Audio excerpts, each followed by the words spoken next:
quando no estado de São Paulo um bando de gente diz que vão para a avenida marchar para Jesus. Escute aqui, Jesus não precisa de ninguém marchando na avenida dizendo que ele é 10.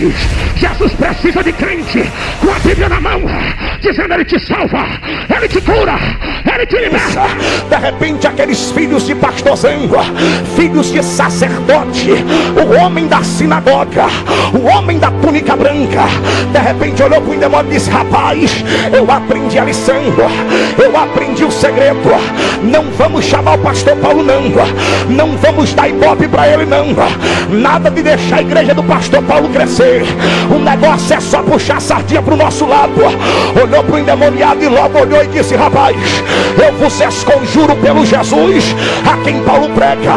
O demônio olhou e disse: eu conheço Paulo, conheço Jesus, mas você eu não sei quem é.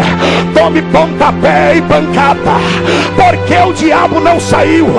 Ele não falou o nome de Jesus, falou. É porque quando ele falou o nome de Jesus, os demônios olhou e disse: o vaso está vazio, não tem autenticidade, não tem o selo, não tem azeite. Então vamos descer o sarrafo, pregador. Porque é que um crente novo convertido estende a mão para o endemoniado e o demônio sai? É porque quando ele estende a mão, ele já não vê mais 5 dedos, ele vê uma tocha de fogo na mão do crente. Eu quero te convidar a sair da frieza, a pisar na braça, a entrar no fogo, navegar no rio, é de braçada da religiosidade. Rasga a alma, faz o bom ano, hoje é diferente.